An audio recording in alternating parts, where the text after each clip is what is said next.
Welcome back, y'all. It's Lowkey's Corner. The last video you seen was definitely an introduction video on who I am and what I'm doing. So, welcome back to video number 2. Alright? Because, you know, the big word for the year is consistent. You know, so I'm going to be better, you know. To fuck around to find out what I need to find out. So, like I said, thank you for coming back to the channel. You know, this is a channel to really help me describe what I could show you in a day of my life of a videographer. I mean, I know there's that hundreds of thousands of people with the title, but I'm gonna show you what's a little different. And I'm a little more authentic to what I see, you know. I'm not sitting here chasing. I like the natural aspects of my environment. So you're gonna go on and see that I do also have previous videos of what I've been doing. Like I said, we're just starting the channel now. Never say it's too late, because you could always start. Stand in consideration, because that big word of the year, consistency. Alright, let's go ahead and use that. Being a videographer gets a lot of work. The last job I did was I went to a community event. The person that invited me was I got invited by HG Lock. My niggas dangerous, they real sick. This ain't what you wanna deal with. A fellow artist from the Uptown Bronx. I'm from, you know, he got repped out Uptown. But if it wasn't for the Bronx, this rap probably never would be going on. So tell me where you from. Uptown, baby. He brought me along. The councilman was there, Kevin Riley. Got to meet him. Great dude. Got to see community support. Brought me along, and I was so happy to be in a community event to see all the kids get gifts.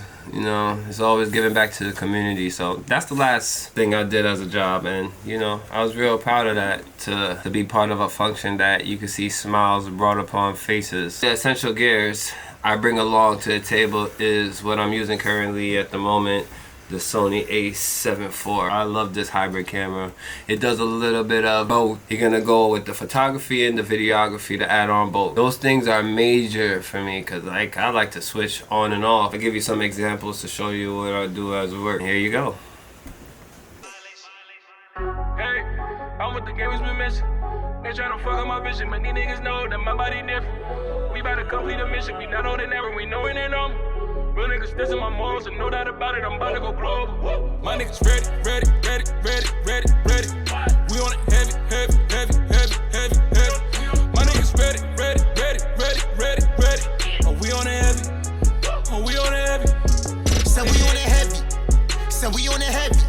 Say you rolling the dice, don't make me think twice. Say you rolling the daddy. Yeah, and the rolling is pressing, and the still getting daddy.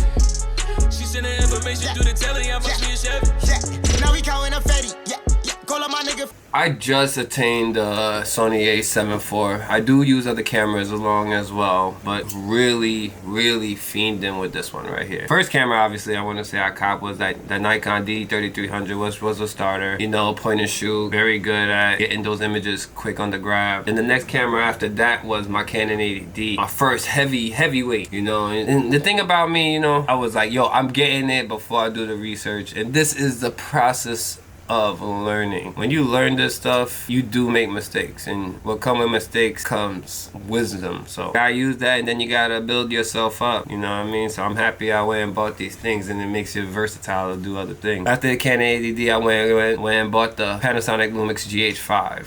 I wanted another camera that I could sit there, hit the 4K 128 frames per second slow-mo, because I was hitting each camera for its own specific use. But you know, the car can't be what it is without having the driver behind it. So I was like, you know what, I need to move up in the game, you know, maybe using my own expenses as well. So I got this bad boy right here, and I'll tell you, this shit do not fail at all. This is part of the new journey right here. You see?